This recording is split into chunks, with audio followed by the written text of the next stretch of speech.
ನಮಸ್ಕಾರ, good morning. ನೀವು ನೋಡ್ತಾ ಇದ್ದೀರಾ ಗ್ಯಾರಂಟಿ ನ್ಯೂಸ್. ನಾನು ಶ್ರುತಿ. ಈ ಕ್ಷಣದ ಗ್ಯಾರಂಟಿಯ ಎಕ್ಸ್ಕ್ಲೂಸಿವ್ ಸುದ್ದಿ ರಾಜ್ಯ ಬಿಜೆಪಿ ಪಾಳೆಯಕ್ಕೆ ಸಂಬಂಧಪಟ್ಟದ್ದು. ಇಷ್ಟು ದಿನ ರೆಬಲ್ಸ್ ಟೀಮ್ ಸೈಲೆಂಟ್ ಆಗಿತ್ತು ಅಂತ ಹೇಳಲಾಗ್ತಾ ಇತ್ತು. ಸೈಲೆಂಟ್ ಆಗಿಲ್ಲ, ಬದಲಾಗಿ ಅವಕಾಶಕ್ಕಾಗಿ ನಾವೆಲ್ಲ ಕಾಯ್ತಾ ಇದ್ದೀವಿ ಅಂತ ಸ್ಪಷ್ಟ ಸಂದೇಶವನ್ನ ನಿನ್ನೆ ಕೊಟ್ಬಿಟ್ಟಿದ್ದಾರೆ ರೆಬಲ್ಸ್ ಟೀಮ್ನವರು. ಅಲ್ಲಿಗೆ ಬಿಜೆಪಿ ರಾಜ್ಯಾಧ್ಯಕ್ಷರ ಬದಲಾವಣೆ ಆಗಬೇಕು, ವಿಜೇಂದ್ರ ಅವರನ್ನ ಪಟ್ಟದಿಂದ ಕೆಳಗಿಳಿಸಬೇಕು, ಬೇರೆಯವರಿಗೆ ಅವಕಾಶ ಮಾಡಿಕೊಡಬೇಕು ಅನ್ನುವಂಥ ಅವರ ಪಟ್ಟು, ಅವರ ಧ್ವನಿಗೆ ಮತ್ತಷ್ಟು ಈಗ ಗಟ್ಟಿ ಆಗ್ತಾ ಇದೆ. ಕಾರಣ ಅವರ ಬೆಂಬಲಕ್ಕೆ ಈಗ ತಟಸ್ಥ ಬಣ ಕೂಡ ಸಪೋರ್ಟ್ ಮಾಡ್ತಾ ಇದೆಯಾ ಅನ್ನೋದು ಸದ್ಯ ಇರುವಂತಹ ಕುತೂಹಲ. ಬಿಜೆಪಿ ಪಾಳೆಯದಲ್ಲಿ ಒಂದ್ ಕಡೆ ತಟಸ್ಥ ಬಣ, ಮತ್ತೊಂದು ಕಡೆ ರೆಬಲ್ಸ್ ಬಣ ಇರೋದು ನಮಗೂ ನಿಮಗೂ ಗೊತ್ತಿರುವಂತಹ ವಿಚಾರ. ಇಷ್ಟು ದಿನಗಳ ಕಾಲ ರೆಬಲ್ಸ್ ಟೀಮ್ನವರು ಪದೇ ಪದೇ ಬಹಿರಂಗವಾಗಿ ಹೇಳಿಕೆಗಳನ್ನ ಕೊಡ್ತಾ ಇದ್ರೆ ಒಂದು ಟೀಮ್ ಕಂಪ್ಲೀಟ್ ಆಗಿ ತಟಸ್ಥವಾಗಿತ್ತು, ಯಾವುದಕ್ಕೂ ಏನು ರಿಯಾಕ್ಟ್ ಮಾಡ್ತಾ ಇರಲಿಲ್ಲ. ಆದ್ರೆ ಈಗ ಅವರು ಕೂಡ ರೆಬಲ್ಸ್ಗೆ ಸಪೋರ್ಟ್ ಮಾಡ್ತಾ ಇದ್ದಾರಾ ಅನ್ನೋದು ಸದ್ಯ ಇರುವಂತಹ ಕುತೂಹಲ. ರೆಬಲ್ ನಾಯಕರಿಗೆ ಸಿಗ್ತಾ ಇದೆಯಾ ತಟಸ್ಥ ಬಣದ ಬೆಂಬಲ? ಮತ್ತೆ ವೈಲೆಂಟ್ ಹಾಕಿದ್ದಾರೆ ಬಿಜೆಪಿಯ ರೆಬಲ್ ನಾಯಕರು. ತಟಸ್ಥ ಬಣದ ಬೆಂಬಲದಿಂದ ರೆಬಲ್ಸ್ ಸಭೆ ಮೇಲೆ ಸಭೆ ಮಾಡ್ತಿದ್ದಾರೆ.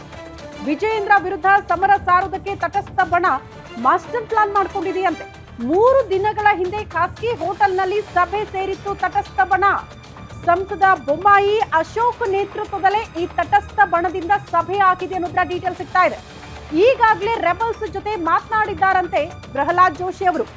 ರೆಬಲ್ಸ್ ಮೂಲಕ ವಿಜೇಂದ್ರ ಅವರಿಗೆ ಕೋಕು ಕೊಡೋದಕ್ಕೆ ತಟಸ್ಥ ಬಣದವರು ಕೂಡ ಪ್ಲಾನ್ ಮಾಡಿದ್ದಾರಾ ಅನ್ನೋದು ಸದ್ಯ ಇರುವಂತಹ ಕುತೂಹಲ. ತಟಸ್ಥರು ಯಾರು? ಪ್ರಮುಖವಾಗಿ ಇಲ್ಲಿ ಡಿ.ವಿ. ಸದಾನಂದ ಗೌಡರು ಕೂಡ ತಟಸ್ಥ ಬಣದಲ್ಲಿ ಕಾಣಿಸ್ಕೊಂಡ ಇದ್ರು, ಬಸವರಾಜ ಬೊಮ್ಮಾಯಿ ಅವರಿದ್ರು, ಅವರ ಆದಿಯಾಗಿ ಕೆಲ ನಾಯಕರು ಕೂಡ ಆ ಬಣದಲ್ಲಿ ನೋಡೋದಕ್ಕೆ ಸಿಗ್ತಾ ಇದ್ರು. ಪ್ರಮುಖವಾಗಿ ಆರ್ ಅಶೋಕ್ ಅವರು ಕೂಡ ಈಗ ಆಲ್ರೆಡಿ ಬಿಜೆಪಿ ರಾಜ್ಯಾಧ್ಯಕ್ಷರಿಂದ ಅಂತರ ಕಾಯ್ದುಕೊಂಡಿದ್ದಾರೆ ಎನ್ನುವಂತಹ ವಿಚಾರ ಬಹಳ ಸ್ಪಷ್ಟವಾಗ್ತಾ ಇದೆ. ಅಲ್ಲಿಗೆ ಆರ್ ಅಶೋಕ್ ಅವರು ಕೂಡ ಪಕ್ಷದ ನಾಯಕ ಕೂಡ, ವಿಪಕ್ಷ ನಾಯಕ ಕೂಡ ಈಗ ರೆಬಲ್ಸ್ ಟೀಮ್ ಜೊತೆಗೆ ಗುರುತಿಸ್ಕೊಂಡ್ರ ಅನ್ನೋದು ಸದ್ಯ ಇರುವಂತಹ ಕುತೂಹಲ. ಕಾರಣ ಜಸ್ಟ್ ನಿನ್ನೆ ಮಾತ್ರ ಕೇಂದ್ರ ಸಚಿವ ವಿ ಸೋಮಣ್ಣ ಅವರ ಸಮ್ಮುಖದಲ್ಲಿ ಮಾತ್ರ ಇವರು ಸಭೆ ಸೇರಿಲ್ಲ.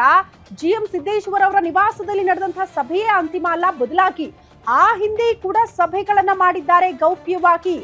ಯಾರ ಜೊತೆಗೆ ಅಂದ್ರೆ ಒನ್ಸ್ ಅಗೇನ್ ಇದೇ ಬಸವರಾಜ ಬೊಮ್ಮಾಯಿ ಅವರು, ಮತ್ತೊಂದು ಕಡೆ ಆರ್ ಅಶೋಕ್ ಅವರ ಸಮ್ಮುಖದಲ್ಲೂ ಕೂಡ ಚರ್ಚೆ ಮಾಡಿದ್ದಾರೆ ರೆಬಲ್ಸ್ ಟೀಮ್ನವರು ಅನ್ನೋದು ಸದ್ಯ ಇರುವಂತಹ ಮಾಹಿತಿ. ಆ ಸಭೆಯಲ್ಲಿ ಚರ್ಚೆ ಆಗಿರುವಂತಹ ವಿಚಾರ ಅಂದ್ರೆ ಎಲ್ಲರೂ ಕೂಡ ಒತ್ತಾಯಿಸಿ ವಿಜೇಂದ್ರ ಅವರನ್ನ ಹೇಗಾದ್ರೂ ಮಾಡಿ ರಾಜ್ಯಾಧ್ಯಕ್ಷ ಪಟ್ಟದಿಂದ ಕೆಳಗಿಳಿಸಲೇಬೇಕು ಅಂತ. ಇಷ್ಟು ದಿನ ಯಾಕೆ ಸೈಲೆಂಟ್ ಆಗಿದ್ರು ಅಂದ್ರೆ ಒಂದ್ ಕಡೆ ಯತ್ನಾಳ್, ಎಸ್ ಟಿ ಸೋಮಶೇಖರ್, ಶಿವರಾಮ್ ಹೆಬ್ಬಾರ್ ಅವರ ವಿರುದ್ಧ ವರಿಷ್ಠರೇ ಕ್ರಮ ಕೈಗೊಂಡ ಬಳಿಕ ನಮ್ಮ ವಿರುದ್ಧ ಕೂಡ ಕ್ರಮ ಆಗ್ಬಿಟ್ರೆ ಏನಪ್ಪಾ, ಬೇಡ ಸ್ವಲ್ಪ ದಿನ ಸೈಲೆಂಟ್ ಆಗಿರೋಣ ಅನ್ನೋ ಕಾರಣಕ್ಕೆ ಈ ರೆಬಲ್ಸ್ ಟೀಮ್ ಸೈಲೆಂಟ್ ಆಗಿತ್ತು. ಎಲ್ಲೂ ಕೂಡ ಬಹಿರಂಗ ಹೇಳಿಕೆಗಳನ್ನ ಕೊಡ್ತಾ ಇರಲಿಲ್ಲ, ಇಲ್ಲಿ ತನಕ ಎಲ್ಲೂ ಕೂಡ ಸಭೆಗಳನ್ನ ಸೇರಿರಲಿಲ್ಲ. ಬಟ್ ಈಗ ಮತ್ತೆ ಆಕ್ಟಿವ್ ಆಗೋದಕ್ಕೆ ಕಾರಣ ಅವ್ರಿಗೆ ಬೇರೆಯವರ ಬೆಂಬಲ ಕೂಡ ಪಕ್ಷದಲ್ಲಿ ಸಿಗ್ತಾ ಇದೆ ಅಂತ. ಜಸ್ಟ್ 7-8 ಜನ ಈ ರೆಬಲ್ಸ್ ಟೀಮ್ ನಲ್ಲಿ ಇದ್ರಲ್ಲ, ಅವರ ಜೊತೆಗೆ ಬೇರೆಯವರು ಕೂಡ ಸೇರ್ಕೊಳ್ತಾ ಇದ್ದಾರೆ. ಆ ಸಂಖ್ಯೆ ಇನ್ನಷ್ಟು ಜಾಸ್ತಿ ಆಗ್ತಾ ಇದೆ. ಈ ಬಿಜೆಪಿ ರಾಜ್ಯಾಧ್ಯಕ್ಷರ ಬದಲಾವಣೆಯ ಕೂಗಿಗೆ ಮತ್ತಷ್ಟು ಧ್ವನಿಗಳು ಕೂಡ ಸೇರ್ತಾ ಇದೆ ಅನ್ನೋದು ಬಹಳ ಸ್ಪಷ್ಟವಾಗ್ತಾ ಇದೆ ಈ ಸಭೆಯಿಂದ. ಬಿಜೆಪಿ ಪಾಳ್ಯದಲ್ಲಿ ಯಾವುದೂ ಕೂಡ ಸರಿ ಇಲ್ಲ ಅನ್ನೋದು ಬಹಳ ಸ್ಪಷ್ಟವಾಗಿರೋದು. ಒಂದ್ ಕಡೆ ಬಿಜೆಪಿ ರಾಜ್ಯಾಧ್ಯಕ್ಷ ಮತ್ತು ವಿಪಕ್ಷ ನಾಯಕರ ನಡುವೆ ಸಮನ್ವಯದ ಕೊರತೆ ಅನ್ನುವಂತಹ ವಿಚಾರ. ಅವ್ರು ಕರೆದಿರುವಂತಹ ಸಭೆಗಳಿಗೆ ವಿಪಕ್ಷ ನಾಯಕರು ಹೋಗಲ್ಲ. ವಿಜೇಂದ್ರ ಅವ್ರು ಕರೆದಿರುವಂತಹ ಸಭೆಗಳಲ್ಲಿ ಬಹುತೇಕ ಆರ್ ಅಶೋಕ್ ಅವರು ಕಂಪ್ಲೀಟ್ ಆಗಿ ಗೈರಾಗಿದ್ದಾರೆ. ಆರ್ ಅಶೋಕ್ ಅವರು ಮಾಡ್ತಾ ಇದ್ದಂತಹ ಸಭೆಗಳಿಗೆ ವಿಜೇಂದ್ರ ಅವರು ಕೂಡ ಕಂಪ್ಲೀಟ್ ಆಗಿ ಗೈರಾಗಿದ್ದಾರೆ. ಅಲ್ಲಿಗೆ ಇಬ್ಬರ ನಡುವೆ ಕೂಡ ವೈಮನಸ್ಸಿತ್ತು. ಮತ್ತೊಂದು ಕಡೆ ವಿ ಸೋಮಣ್ಣ ಅವರ ಸಮ್ಮುಖದಲ್ಲಿ ಚರ್ಚೆಗಳಾಗೋದಕ್ಕೆ ಕಾರಣ ಏನ್ ಗೊತ್ತಾ? ವಿ ಸೋಮಣ್ಣ ಅವ್ರಿಗೂ ಕೂಡ ಅತಿ ದೊಡ್ಡ ಅಸಮಾಧಾನ ಇದ್ದಿದ್ದು BS ಯಡಿಯೂರಪ್ಪನವರ ಕುಟುಂಬದ ಬಗ್ಗೆ. ಅಲ್ಲಿಗೆ ವಿಜೇಂದ್ರ ಅವರ ಬಗ್ಗೆ ಈ ಹಿಂದೆ ಹಲವಾರು ಬಾರಿ ಬಹಿರಂಗ ಹೇಳಿಕೆಗಳನ್ನ ಕೊಟ್ಟಿದ್ದು ಕೂಡ ಉಂಟು ವಿ ಸೋಮಣ್ಣ ಅವರು. ಹಾಗಾಗಿ ಅವರು ಕೂಡ ಈ ಕುಟುಂಬದ ವಿರುದ್ಧ, ಜೊತೆಗೆ ವಿಜೇಂದ್ರ ವಿರುದ್ಧ ಅಸಮಾಧಾನ ಹೊಂದಿರೋರೆ. ಹಾಗಾಗಿ ಅವರ ಸಮ್ಮುಖದಲ್ಲೂ ಕೂಡ ಚರ್ಚೆಗಳಾಗಿದೆ. ಬಟ್ ಅವ್ರಿಗೀಗ ಒಂದು ಅತಿ ದೊಡ್ಡ ಶಕ್ತಿ ಇರೋದ್ರಿಂದ, ಕೇಂದ್ರ ಸಚಿವರಾಗಿರೋದ್ರಿಂದ ಅವರ ಸಮ್ಮುಖದಲ್ಲಿ ಚರ್ಚೆಯಾಗಿ ಅವರ ಮೂಲಕ ವರಿಷ್ಠರ ಮೇಲೆ ಒತ್ತಡ ಹಾಕಿದ್ರೆ ಮೋಸ್ಟ್ಲಿ ನಮ್ಮ ಡಿಮ್ಯಾಂಡ್ಗೆ ಹೆಚ್ಚಿನ ಒತ್ತು ಸಿಗಬಹುದು, ಹೆಚ್ಚಿನ ಪ್ರಾತಿನಿಧ್ಯ ಸಿಗಬಹುದು ಅನ್ನುವಂಥ ಕಾರಣಕ್ಕೆ ಮೋಸ್ಟ್ಲಿ ಇದೇ ವಿ ಸೋಮಣ್ಣ ಅವರ ಸಮ್ಮುಖದಲ್ಲೇ ಚರ್ಚೆಯಾದಂಗೆ ಕಾಣಿಸ್ತಾ ಇದೆ. ಒಂದು ಕಾರಣ ಅದಂತ ನೋಡಿದ್ರು, ಇನ್ನೊಂದು ಕಾರಣ ಕೂಡ ಇಲ್ಲಿ ನೋಡೋದಕ್ಕೆ ಸಿಗೋದು ವಿ ಸೋಮಣ್ಣ ಅವರನ್ನ ಮತ್ತೆ ರಾಜ್ಯ ರಾಜಕಾರಣಕ್ಕೆ ಕರೆ ತರುವಂತಹ ಪ್ಲಾನಿಂಗ್ ಗಳಾಗ್ತಾ ಇದೆಯಾ, ಅವರ ಮೇಲೆ ಒತ್ತಡ ಹಾಕುವಂತಹ ಪ್ಲಾನಿಂಗ್ ಗಳು ಕೂಡ ಆಯ್ತಾ? ಯಾಕಂದ್ರೆ ಬಿಜೆಪಿ ರಾಜ್ಯಾಧ್ಯಕ್ಷ ವಿಜೇಂದ್ರ ಬೇಡ ಅಂತ ಆದ್ರೆ ಅದಕ್ಕೆ ಸೂಕ್ತ ನಾಯಕನ ಹೆಸರನ್ನ ಹೇಳಿ ಅಂದಾಗ ಯಾರ ಹೆಸರನ್ನ ಪ್ರಸ್ತಾಪ ಮಾಡಬೇಕು ವರಿಷ್ಠರ ಮುಂದೆ? ಒನ್ಸ್ ಅಗೇನ್ ವಿ ಸೋಮಣ್ಣ ಅವರ ಹೆಸರನ್ನ ಅಲ್ಲಿ ಪ್ರಸ್ತಾಪ ಮಾಡಬೇಕು, ಮತ್ತೆ ಅವರನ್ನ ರಾಜ್ಯ ರಾಜಕಾರಣಕ್ಕೆ ಕರೆತರಬೇಕು ಅನ್ನುವಂಥ ಪ್ಲಾನ್ಗಳಾಯ್ತಾ? ಆ ಕಾರಣಕ್ಕೆ ಈ ಸಭೆಯಲ್ಲಿ ಚರ್ಚೆಗಳಾಗಿದೆಯಾ? ಇದೆಲ್ಲವೂ ಕೂಡ ಕುತೂಹಲಕ್ಕೆ ಕಾರಣ ಆಗ್ತಾ ಇದೆ. ಯಾಕಂದ್ರೆ ಲಿಂಗಾಯತ ಸಮುದಾಯದವರೇ ರಾಜ್ಯಾಧ್ಯಕ್ಷರ ಆಗಬೇಕು ಅಂತ ಆದ್ರೆ ಮತ್ತೆ ಅದೇ ಸಮುದಾಯದ ನಾಯಕನ ಹೆಸರನ್ನೇ ಅಲ್ಲಿ ಉಲ್ಲೇಖ ಮಾಡಬೇಕಾಗುತ್ತೆ. ಆ ನಿಟ್ಟಿನಲ್ಲೂ ಕೂಡ ಚರ್ಚೆಗಳು ಆದಂತೆ ಕಾಣಿಸ್ತಾ ಇದೆ. ಬಟ್ ಏನೇ ಬೆಳವಣಿಗೆಗಳು ಆಗ್ತಾ ಇದ್ರು ಕೂಡ, ರೆಬಲ್ಸ್ ಟೀಮ್ ಏನೇ ಒತ್ತಡ ಹಾಕಿದ್ರು ಕೂಡ ಬಿಜೆಪಿ ಪಾಳ್ಯಕ್ಕೆ BS ಯಡಿಯೂರಪ್ಪನವರ ಫ್ಯಾಮಿಲಿ, ಪ್ರಮುಖವಾಗಿ ಅವರ ಫ್ಯಾಮಿಲಿ ಅನ್ನೋಕ್ಕಿಂತ ಯಡಿಯೂರಪ್ಪನವರು ಅತಿ ದೊಡ್ಡ ಅನಿವಾರ್ಯ ಪಕ್ಷಕ್ಕೆ ಅನ್ನೋದು ಬಹಳ ಸ್ಪಷ್ಟ. ಹಾಗಾಗಿ ವರಿಷ್ಠರು ಯಾರೇ ಒತ್ತಡ ಹಾಕಿದ್ರು, ಯಾರೇ ಏನೋ ವಿರೋಧ ವ್ಯಕ್ತಪಡಿಸಿದ್ರು ಕೂಡ ಅವರ ಕುಟುಂಬವನ್ನ ಬಿಟ್ಟು ಕೊಡ್ತಾರಾ ಅನ್ನೋದು ಸದ್ಯ ಇರುವಂತಹ ಪ್ರಶ್ನೆ. ಕಾರಣ ಈಗ ಆಲ್ರೆಡಿ ಏಟಿನ ಮೇಲೆ ಏಟು ಬಿಜೆಪಿ ಪಾಳ್ಯಕ್ಕೆ ಯಡಿಯೂರಪ್ಪನವರನ್ನ ಕಡೆಗಣನೆ ಮಾಡಿದಾಗಲೆಲ್ಲ ಕೂಡ ಯಾವಾಗ CM ಸ್ಥಾನದಿಂದ ಅವ್ರನ್ನ ಕೆಳಗಿಳಿಸಿದ್ರು, ನೆಕ್ಸ್ಟ್ ಆ ಲೆವೆಲ್ಗೆ ನಾವು ಅತಿ ದೊಡ್ಡ ಹೊಡೆತ ಬಿಜೆಪಿಗೆ ಬಿದ್ದಿದ್ದನ್ನ ಕೂಡ ಗಮನಿಸಿದ್ವಿ. ಕಾರಣ ಬಸವರಾಜ ಬೊಮ್ಮಾಯಿ ಅವರನ್ನ CM ಮಾಡಿದ ಬಳಿಕ ಅವರ ನೇತೃತ್ವದಲ್ಲಿ ಚುನಾವಣೆಯನ್ನ ಫೇಸ್ ಮಾಡಿದಾಗ ಹೀನಾಯ ಸೋಲು ಕಂಡಿದೆ ಬಿಜೆಪಿ. ಲಿಂಗಾಯತರನ್ನ ಕಡೆಗಣನೆ ಮಾಡಿದಾಗ ಅತಿ ದೊಡ್ಡ ಸೋಲನ್ನ ಕೂಡ ಬಿಜೆಪಿ ಕಂಡಿದೆ ಅನ್ನೋದನ್ನ ಕೂಡ ನಾವು ಗಮನಿಸಬೇಕಾಗುತ್ತೆ. ಒಂದ್ ಕಡೆ ಯಡಿಯೂರಪ್ಪನವರ ಫ್ಯಾಮಿಲಿ ಕೂಡ ಅನಿವಾರ್ಯ, ಲಿಂಗಾಯತ ನಾಯಕರು ಕೂಡ ಅನಿವಾರ್ಯ.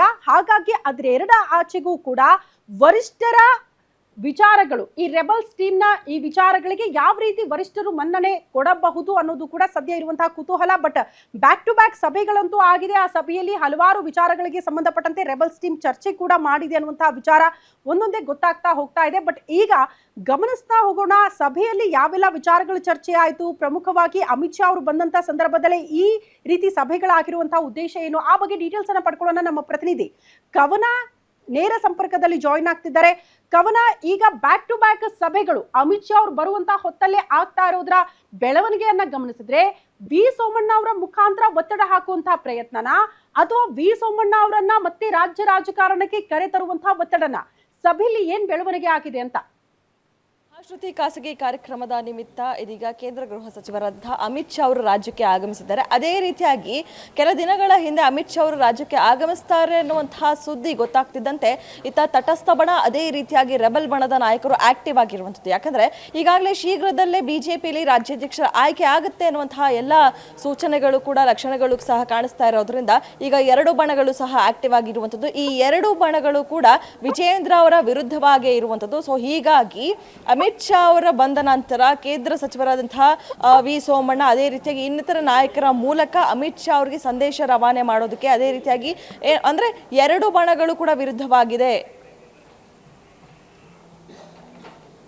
ಎರಡು ಬಣಗಳು ಕೂಡ ವಿರುದ್ಧವಾಗಿದೆ. ಸೊ ಹೀಗಾಗಿ ವಿಜೇಂದ್ರ ಅವರ ಲೋಪದೋಷಗಳೇನು ಅಂದ್ರೆ ಯಾರನ್ನು ಕೂಡ ವಿಶ್ವಾಸಕ್ಕೆ ತೆಗೆದುಕೊಳ್ಳೋದಿಲ್ಲ, ಏಕಪಕ್ಷ ನಿರ್ಣಯವನ್ನ ತೆಗೆದುಕೊಳ್ತಾರೆ ಅನ್ನುವಂಥದ್ದು. ಸೊ ಈ ಎಲ್ಲ ಆರೋಪಗಳು ಏನು ವಿಜೇಂದ್ರ ಅವರ ವಿರುದ್ಧ ಇದೆಯೋ ಈ ಎಲ್ಲವನ್ನ ಕೂಡ ಅಮಿತ್ ಶಾ ಅವರಿಗೆ ರವಾನೆ ಮಾಡೋದಕ್ಕೆ, ತಿಳಿಸೋದಕ್ಕೆ ಇದೀಗ ಪ್ರಯತ್ನವನ್ನ ಪಡ್ತಾ ಇದ್ದಾರೆ ವಿ ಸೋಮಣ್ಣನವರ ಮೂಲಕ. ಸೊ ಹೀಗಾಗಿ ನಿನ್ನೆ ರಾತ್ರಿ GM ಸಿದ್ದೇಶ್ವರ ಅವರ ನಿವಾಸದಲ್ಲಿ ಕೇಂದ್ರ ಸಚಿವ ವಿ ಸೋಮಣ್ಣ ಅವರ ನೇತೃತ್ವದಲ್ಲಿ ಸಭೆಯನ್ನ ನಡೆಸಿದರು ರೆಬಲ್ ನಾಯಕರು ಇದ್ದಕ್ಕಿದ್ದಾಗೆ ಆಕ್ಟಿವ್ ಆದದಾದ್ರೂ ಯಾಕೆ?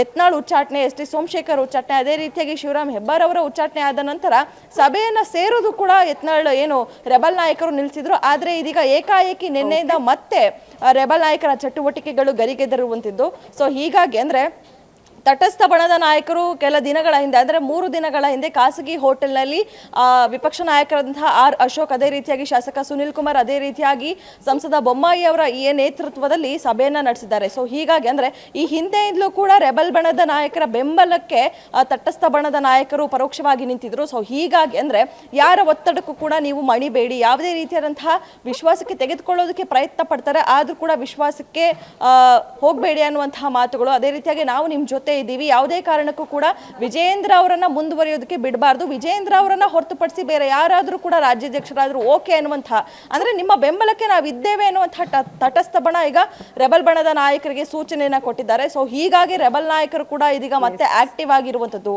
ಶ್ರುತಿ, ಓಕೆ ಕವನ, ಧನ್ಯವಾದಗಳು ತಮ್ಮೆಲ್ಲ ಮಾಹಿತಿಗೆ. ಇದು ರಾಜ್ಯ ಬಿಜೆಪಿ ಪಾಳ್ಯದಲ್ಲಿ ಆಗ್ತಾ ಇರುವಂತಹ ಬೆಳವಣಿಗೆ. ಆದ್ರೆ